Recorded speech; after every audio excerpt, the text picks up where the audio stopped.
શું તમને પણ ઘૂંટણનો દુખાવો છે? શું તમને પણ આ જ ઘૂંટણનો દુખાવો રોજના કામોમાં અડચણ આપે છે?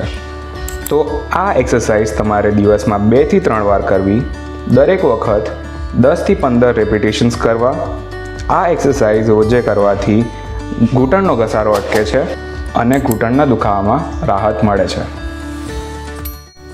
એક્સરસાઇઝ નંબર 5, બેસીને પગ ઘૂંટણમાંથી સીધો કરવો. આ કસરત માટે દર્દીએ આવી રીતના પગ લટકાવીને બેસવાનું રહેશે. હવે દર્દીને કહેવાનું કે ઘૂંટણથી પગ સીધો કરે. અહીંયા અડકો, આમ સીધો કરી 5 ઘંટા સુધી પકડી 1, 2, 3, 4, 5 ધીમેથી ફરી નીચે મૂકો. જો આ કસરતો કરતી વખતે દુખાવો થાય તો ડૉક્ટરની સલાહ લેવી જોઈએ. આવા જ મદદરૂપી વિડીયોઝ માટે ફોલો કરો વાયરોક હોસ્પિટલ.